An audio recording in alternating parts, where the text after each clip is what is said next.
Để móc mẫu cham dán tủ lạnh này, mình sử dụng loại len có kích thước cỡ sợi là 1.5mm. Mình sẽ sử dụng hai loại kim, một loại kim có kích thước là 2.0mm và một loại kim có kích thước là 1.8mm. Mình sẽ sử dụng một cái nam châm có kích thước là 2cm. Mình sẽ sử dụng thêm kéo cắt len, kim đánh dấu và một ít má hồng, một ít bông gòn.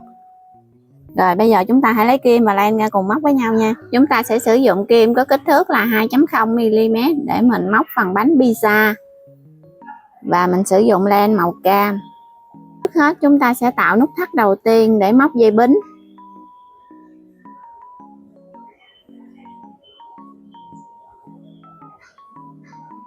Sau khi tạo được nút thắt đầu tiên, chúng ta sẽ móc lên 13 mũi bính. 1 2 3 4 5 6 7 8 9 10 11 12 và 13. Quay lại từ chân thứ hai tính từ kim. Chân thứ nhất đây, chân thứ hai mình đưa kim qua đây và móc một mũi đơn. Qua chân thứ hai chúng ta móc một mũi đơn. Chân thứ ba mình móc một mũi đơn.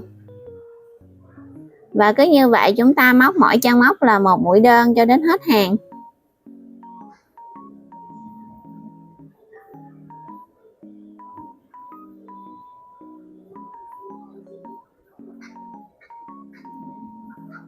Để bắt đầu hàng móc thứ hai, mình sẽ lên một mũi bính và mình quay cái dây móc này lại. Rồi ở chân lên bính này mình sẽ móc vào đây là một mũi đơn. Chân tiếp theo mình móc một mũi đơn. Cứ như vậy mình móc mỗi chân móc là một mũi đơn.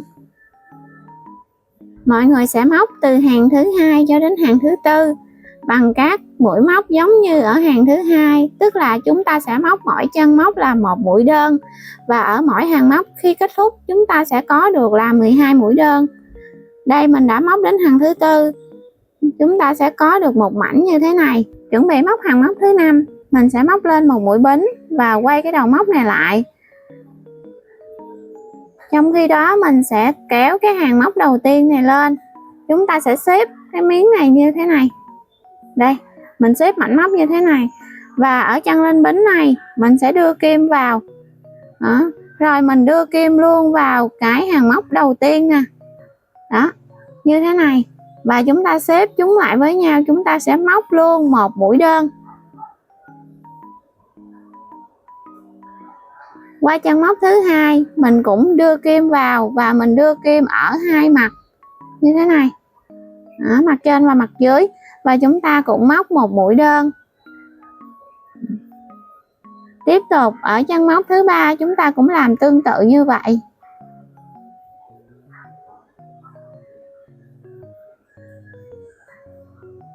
Chân móc thứ tư cũng vậy luôn, mình sẽ đưa kim qua cả hai chân móc và mình kéo lên móc một mũi đơn.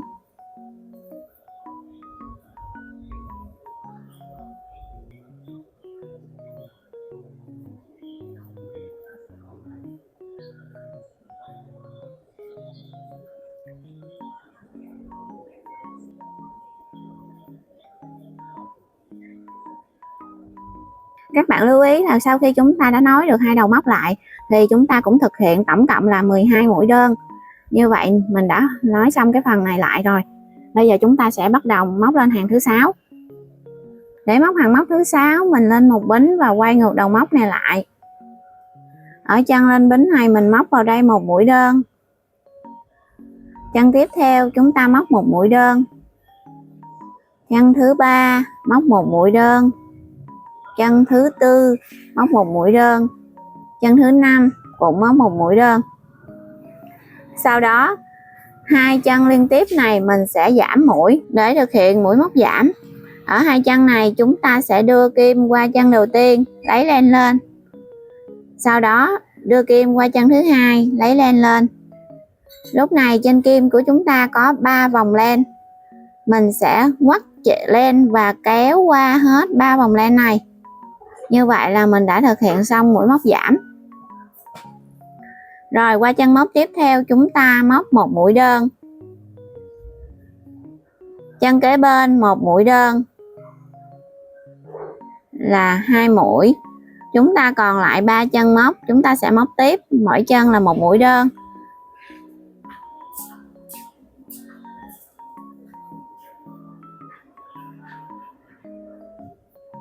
Như vậy ở hàng móc thứ 6 này chúng ta đã hoàn thành 11 mũi móc. Tiếp tục hàng móc thứ 7. Ở mỗi chân móc mình sẽ móc 1 mũi đơn. Ở chân móc đầu tiên này mình móc 1 mũi đơn. Chân móc tiếp theo mình móc 1 mũi đơn và chúng ta sẽ thực hiện mỗi chân móc là 1 mũi đơn cho đến hết hàng móc thứ 7 này để được 11 chân mũi.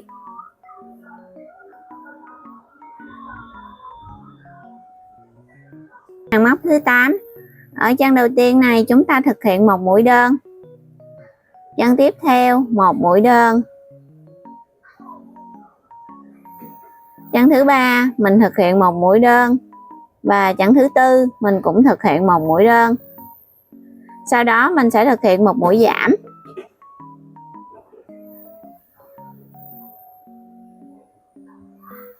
Năm chân móc còn lại mình sẽ thực hiện mỗi chân móc là 1 mũi đơn.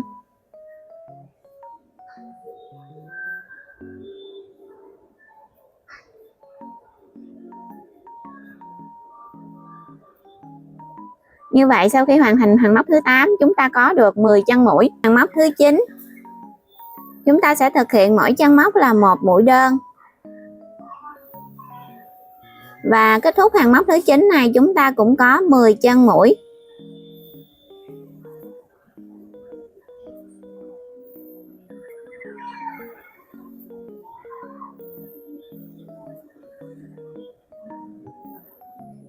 Hàng móc thứ 10.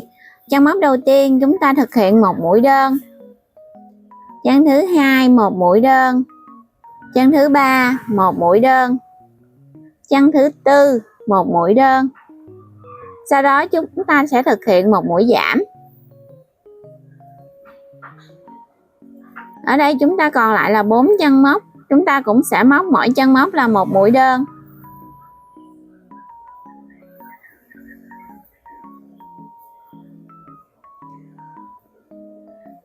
Sau khi kết thúc hàng móc thứ 10 chúng ta sẽ còn lại là 9 chân mũi. Hàng móc thứ 11. Chân móc đầu tiên mình móc 1 mũi đơn. Chân thứ 2 1 mũi đơn. Chân thứ 3 1 mũi đơn. Hai chân tiếp theo mình thực hiện mũi giảm. Sau đó mình còn lại 4 chân móc, mình sẽ thực hiện mỗi chân móc là 1 mũi đơn.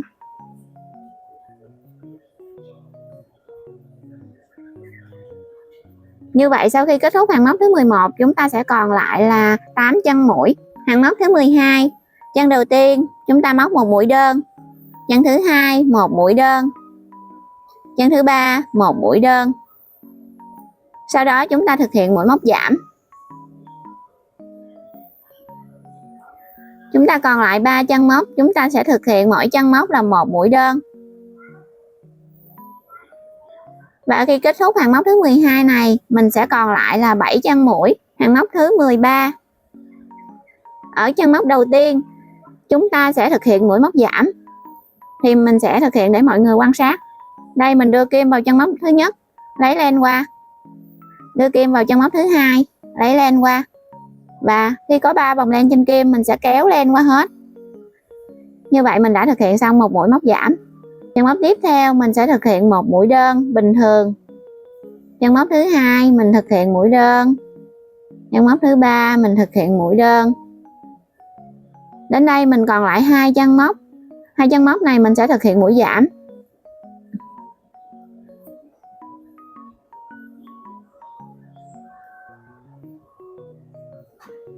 Sau khi kết thúc hàng móc thứ 13 này, mình sẽ còn lại là 5 chân mũi. Hàng móc thứ 14 mình sẽ thực hiện mũi móc giảm. Ở chân đầu tiên này mình đưa kim vào và kéo len lên.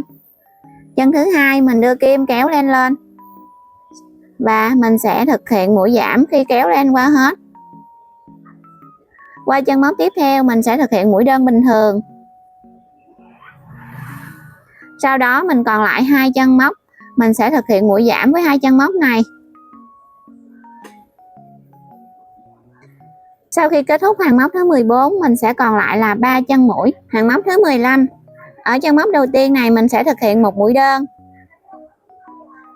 Còn lại hai chân móc này mình sẽ thực hiện mũi giảm. Mình đưa kim qua chân đầu tiên, lấy len lên. Đưa kim qua chân thứ hai, lấy len lên. Và khi trên kim mình có 3 vòng len, mình sẽ kéo len qua hết. Nhưng ở đây mình sẽ tiến hành đổi màu len. Mình sẽ đổi qua màu len vàng nhạt này. Vì thế mình buông len cam ra và mình đưa cái len vàng nhạt này vào để kéo qua hết. Rồi, sau đó là mình sẽ khóa mũi lại. Quay ngược đầu móc này lại. Mình sẽ bắt đầu móc hàng móc thứ 16.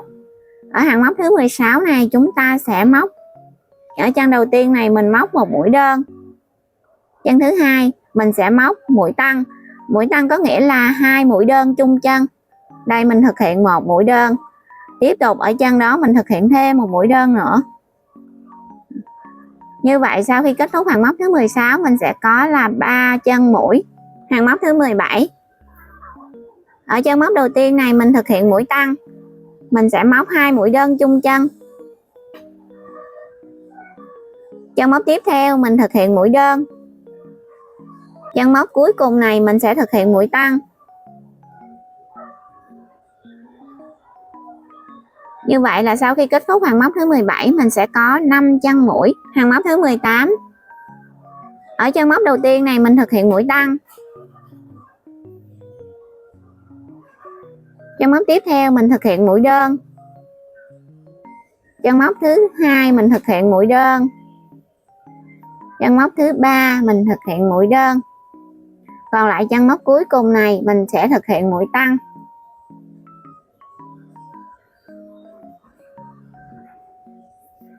Như vậy sau khi kết thúc hàng móc thứ 18 mình sẽ có là 7 chân mũi.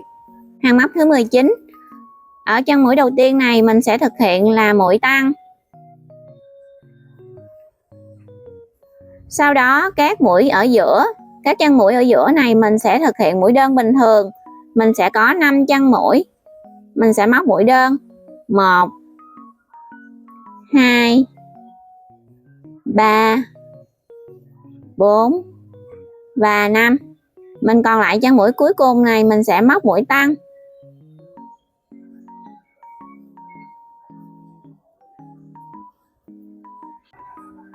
Khi kết thúc hàng móc thứ 19 mình sẽ có là 9 chân mũi. Và mình lưu ý mọi người từ hàng móc thứ 20 cho đến hàng móc thứ 23 chúng ta sẽ lặp lại cái cách móc tương tự như những hàng vừa rồi mình thực hiện. Ví dụ như tương tự như hàng 19 chúng ta sẽ sử dụng hai đầu của cái hàng móc là mình sẽ thực hiện mũi tăng. Còn những cái chân móc ở giữa chúng ta sẽ móc mũi đơn như bình thường. Và mình sẽ up công thức lên màn hình để mọi người có thể thấy được là từ hàng 20 cho đến hàng 23 mình sẽ móc như thế nào. Và mọi người tiếp tục móc nha. Khi mình móc đến hàng móc thứ 23 mình sẽ móc lên một bính để khóa mũi. Và mình sẽ kéo một đoạn len dài. Mình sẽ kéo đoạn len dài để mà mình khâu vòng từ ở đây vòng qua bên đây để tạo hình thành miếng pizza.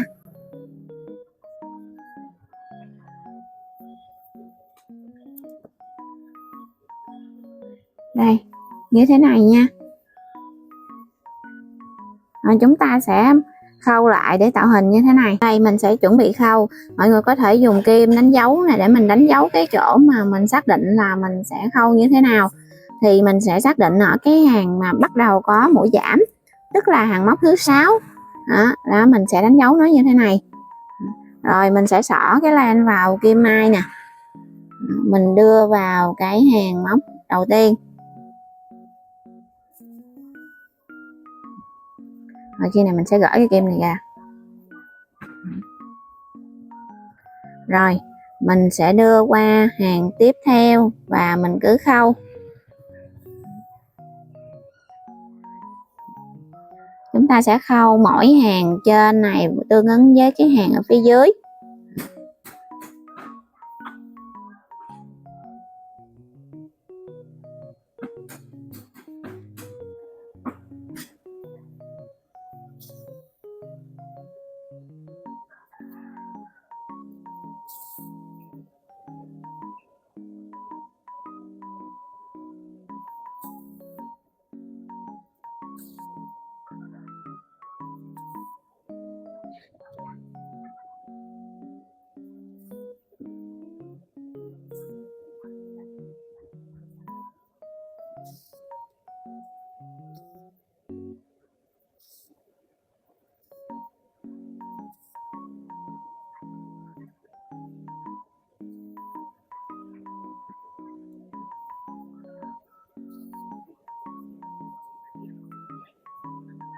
Rồi sau khi mà mình đã khâu xong, bây giờ mình sẽ móc cái phần lá rau, thì mình sẽ canh ở đoạn giữa này.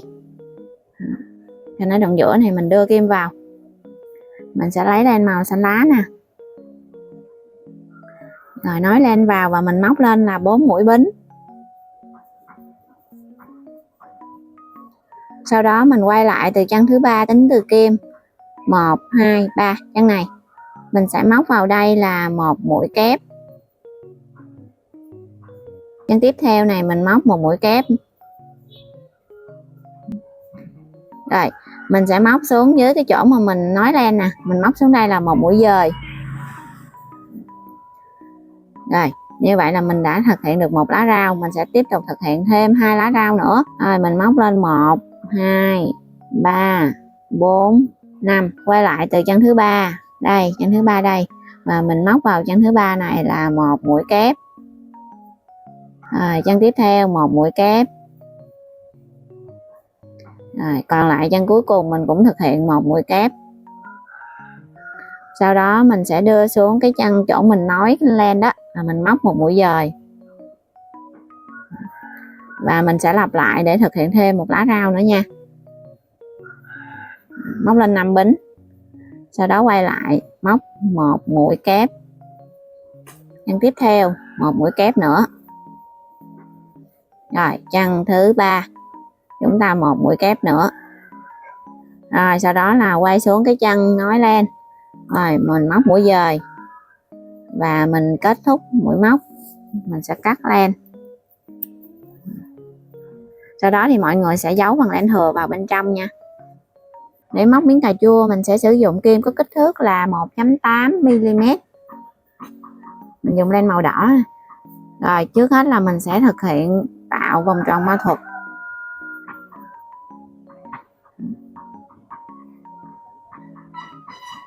Sau khi tạo được vòng tròn ma thuật rồi, chúng ta sẽ móc vào đây là 6 mũi đơn.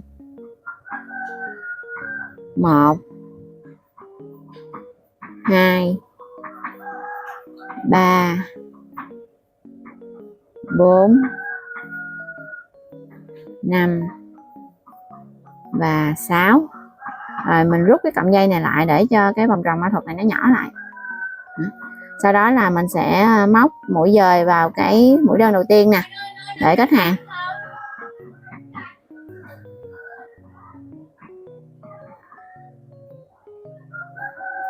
Rồi sau khi kết hàng rồi mình sẽ cắt len. Mình đưa kim từ phía dưới lên để kéo cái đoạn len thừa này xuống. Bây giờ mình sẽ thêu mấy cái chi tiết nhỏ nhỏ vào. Ở đây mình thêm màu xanh để thể hiện là phần rau.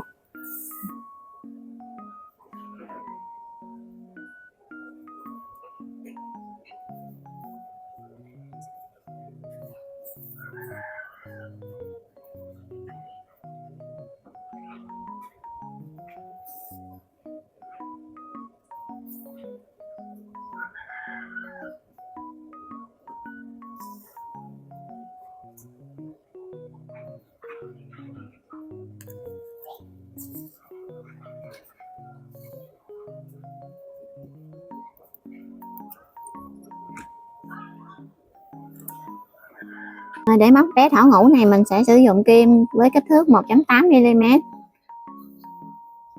Và trước hết chúng ta sẽ tạo vòng tròn ma thuật.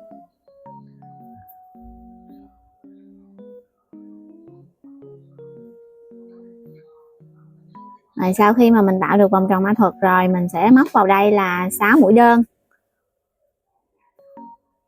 1 2 3 4 5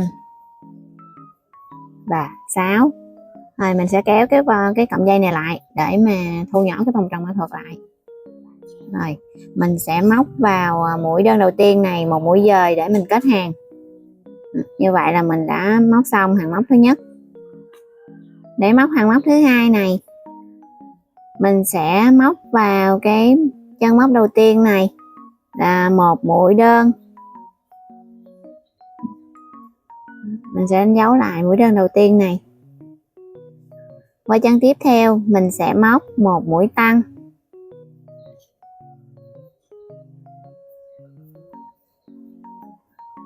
Rồi từ đây mình sẽ thực hiện lại cái cụm móc vừa rồi là một mũi đơn. Sau đó là qua chân tiếp theo mình sẽ móc là một mũi tăng.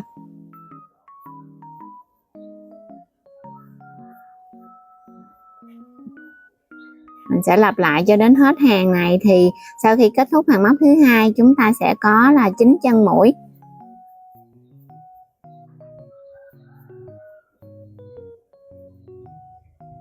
Rồi sau khi kết thúc hàng móc thứ hai mình sẽ gỡ kim đánh dấu và mình móc vào cái chân móc đầu tiên này là một mũi dời để kết hàng.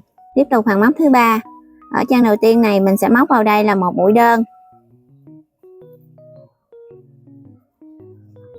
Rồi qua chân tiếp theo mình móc một mũi đơn. Qua chân tiếp theo mình móc một mũi đơn. Như vậy chúng ta sẽ móc mỗi chân mũi là một mũi đơn. Cho đến hết hàng thứ ba này thì chúng ta sẽ được 9 chân mũi.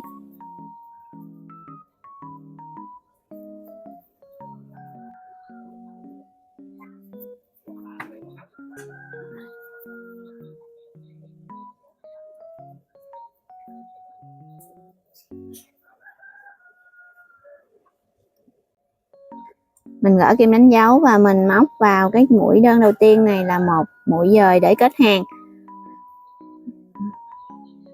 Đây, khi mình móc đến hàng móc thứ ba này mình sẽ cắt len đi, là mình thực hiện được một bên lỗ tai. Rồi mình sẽ kéo cái đoạn len thừa này xuống dưới. Sau đó mình sẽ móc thêm một lỗ tai nữa, mình thực hiện từ hàng 1 cho đến hàng 3. Nhưng ở cái lỗ tai thứ hai chúng ta sẽ không cắt len. Rồi mình sẽ móc tiếp và mình sẽ gặp lại mọi người để nối hai lỗ tai lại, và mình sẽ tiếp tục móc từ đầu xuống thân nha. Khi bạn móc đến cái lỗ tai thứ hai nè thì đến hàng thứ ba này chúng ta sẽ không có cắt len. Đây, đến đây mình sẽ quay lại và mình đưa kim từ phía bề trái, mình đưa kim về cái chân móc này.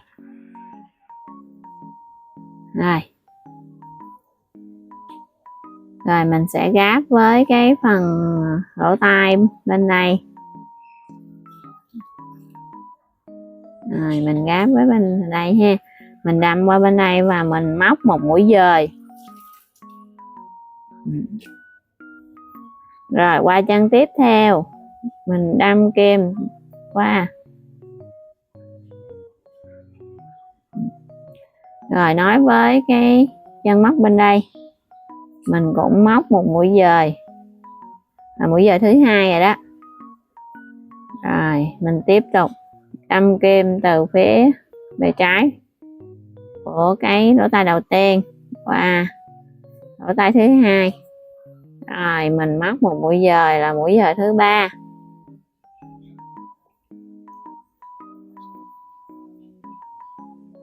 Rồi ở đây là mình sẽ qua bên phía của lỗ tai thứ nhất ha, cái lỗ tai thứ nhất nè. Rồi mình đưa kim qua, mình móc lên một mũi đơn. Sau khi thực hiện được một mũi đơn rồi chúng ta tiếp tục ở chân đó mình móc thêm một mũi đơn nữa,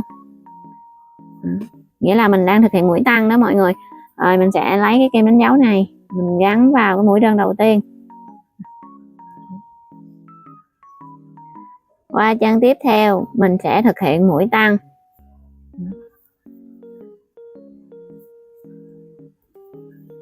Và chúng ta sẽ lặp lại cái cách móc là mỗi chân một mũi tăng này 6 lần ở lỗ tai thứ nhất, và mình qua lỗ tai thứ hai mình cũng thực hiện 6 lần mũi tăng.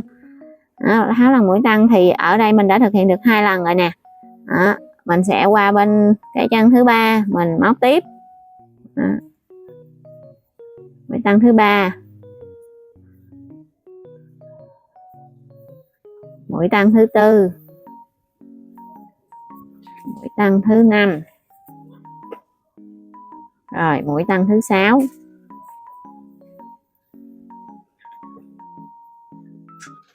Rồi mình sẽ qua cái bên lỗ tai thứ hai nè, mình móc tiếp mũi tăng thứ nhất, rồi mũi tăng thứ hai,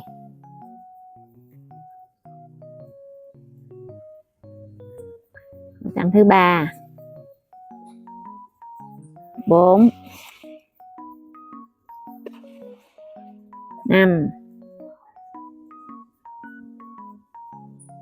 và mũi thứ 6.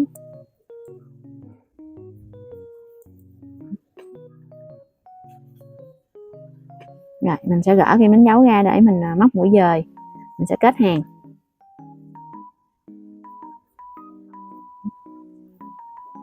Rồi chúng ta sẽ móc hàng móc thứ 5. Hàng móc vừa rồi là hàng móc thứ 4 và hàng móc này sẽ là hàng móc thứ 5. Thì đầu tiên là mũi đầu tiên mình sẽ móc vào chân này là một mũi đơn. Chân tiếp theo mình cũng móc một mũi đơn. Chân tiếp theo mình cũng móc một mũi đơn. Và như vậy thì ở cái hàng móc này mình sẽ móc toàn bộ là mỗi chân một mũi đơn. Thì chúng ta sẽ có là 24 mũi đơn.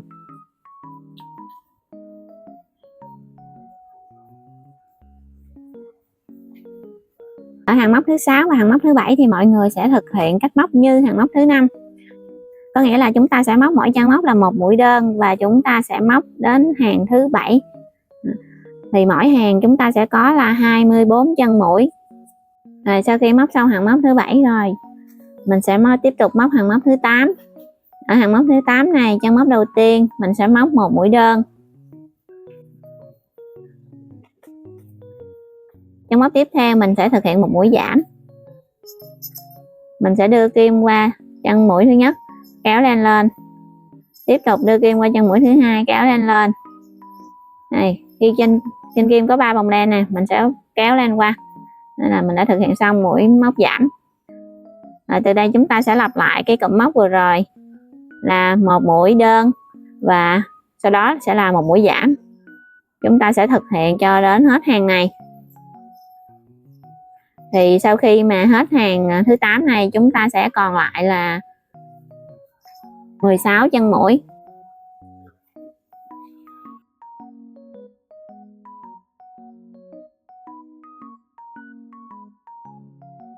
Bây giờ chúng ta tiếp tục móc hàng móc thứ 9.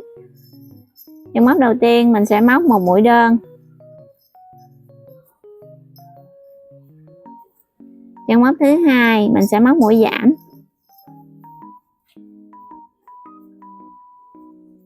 Rồi, chân móc tiếp theo mình sẽ móc mũi đơn. Và từ đây mình sẽ lặp lại cái cụm móc vừa rồi. Đó, là một mũi đơn, một mũi giảm và một mũi đơn. Mình sẽ lặp lại cho đến hết hàng.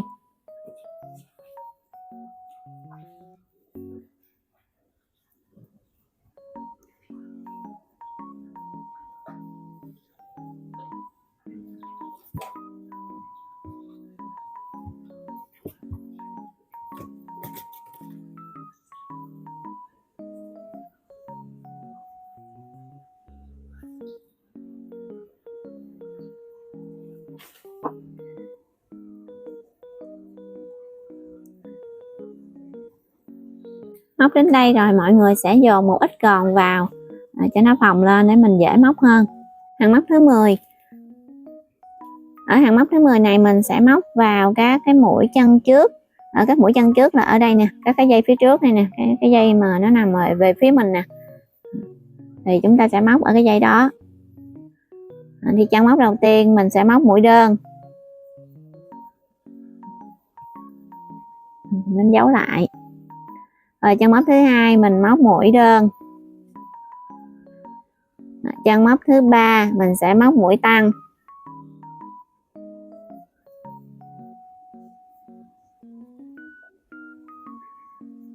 Đến chân móc thứ 4. Chân móc thứ 4 mình sẽ thực hiện mũi bắp. Và mũi bắp sẽ thực hiện như sau, mình lấy len và mình sẽ móc vào đây là một mũi kép. Đó, nhưng mà mình không hoàn thành ha, mình giữ lại như thế này. Đó. Rồi mình tiếp tục lấy len để thực hiện thêm 3 mũi kép nữa. Đây, mũi kép thứ 2, mũi kép thứ 3 và mũi kép thứ 4. Đó, là nó là gồm 4 mũi kép chưa hoàn thành. Khi này thì trên kim mình sẽ có 5 vòng len, mình sẽ kéo lên, mình kéo qua hết. Rồi Như vậy là mình thực hiện xong mũi bắp. Và mình qua cái chân móc tiếp theo này mình móc bình thường, mình sẽ móc mũi đơn. Sau đó chân móc tiếp theo mình sẽ móc mũi tăng.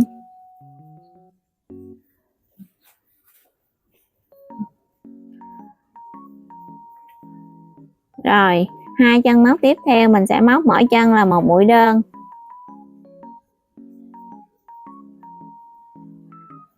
Rồi sau đó chúng ta lại thực hiện một mũi bắp nữa. Mình sẽ lấy len và móc mũi kép thứ nhất. Không hoàn thành nha. Mũi kép thứ hai.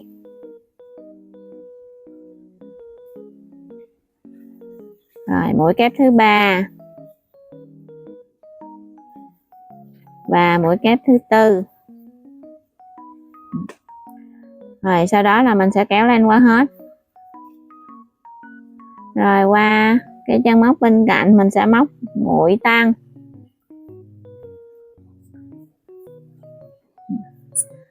Rồi qua chân móc tiếp theo mình tiếp tục thực hiện một mũi tăng nữa.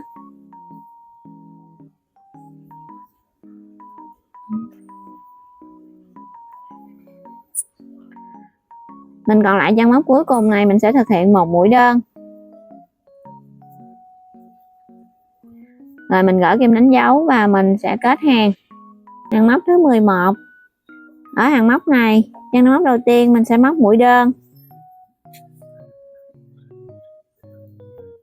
Chân móc tiếp theo mình cũng móc mũi đơn. Rồi chân móc tiếp theo mình cũng móc mũi đơn.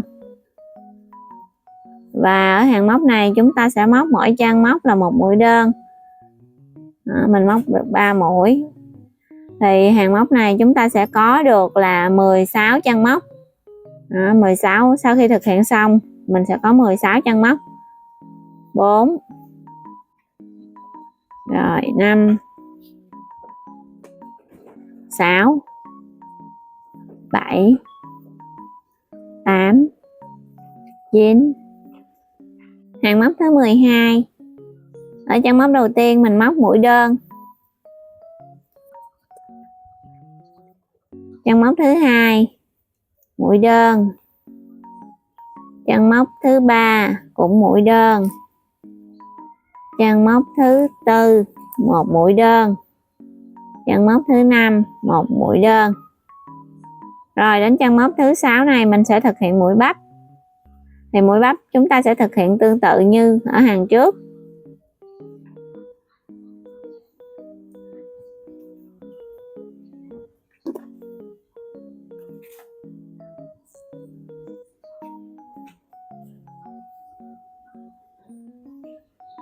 Sau khi thực hiện xong mũi bắp mình sẽ qua chân kế bên này mình móc một mũi đơn. Rồi qua chân tiếp theo mũi đơn thứ hai. Chân tiếp theo nữa mũi đơn thứ ba. Chân tiếp theo mũi đơn thứ tư. Rồi đến đây mình sẽ tiếp tục thực hiện một mũi bắp.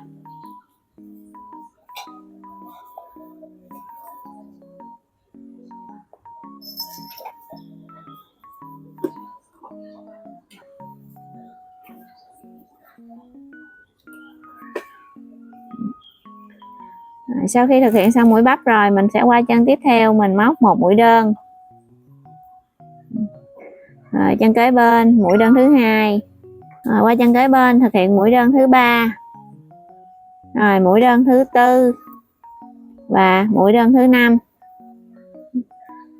Sau đó chúng ta sẽ kết hàng.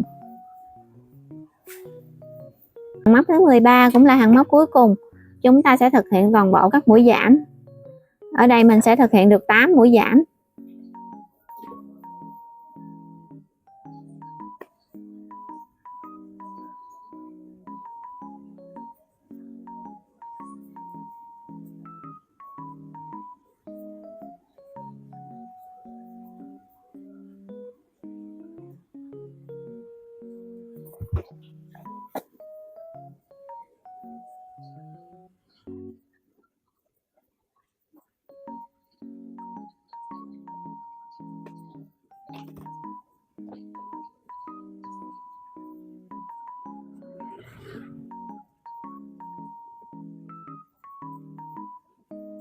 Sau khi chúng ta kết hàng rồi, mọi người sẽ cắt chừa một đoạn len dài một tí nha. Khi thực hiện xong các mũi giảm rồi thì mình sẽ dồn thêm một ít gòn nữa. Dồn gòn xong thì mình sẽ khâu để mà thu nhỏ lại luôn, và mình sẽ giấu luôn cái phần len thừa.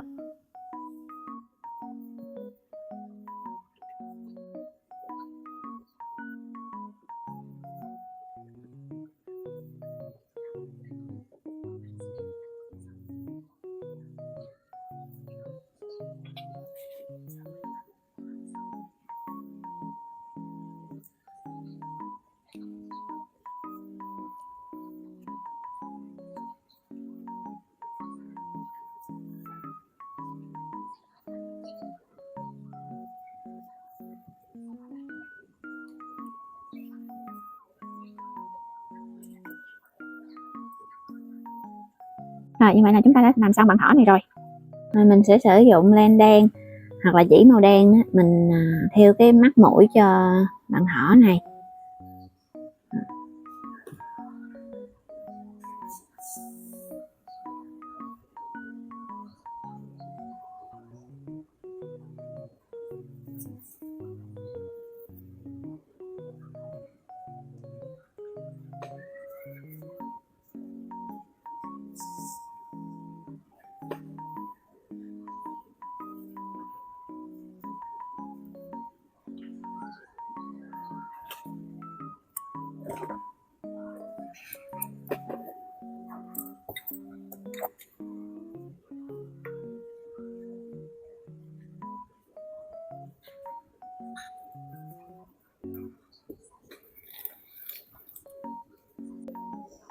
Rồi mình sẽ dán những cái miếng cà chua này vào.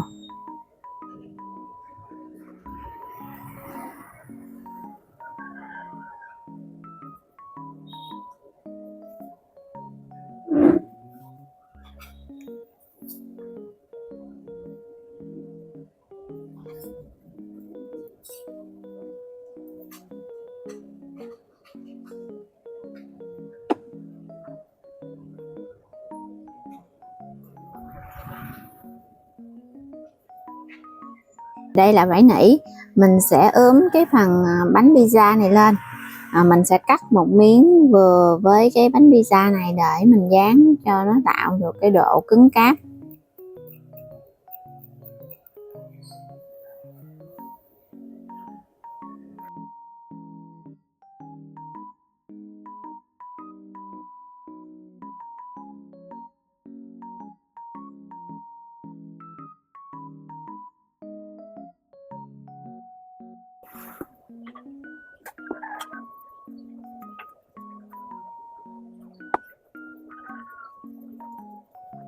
Khi đến đây thì mình sẽ dán cái 500 này vào.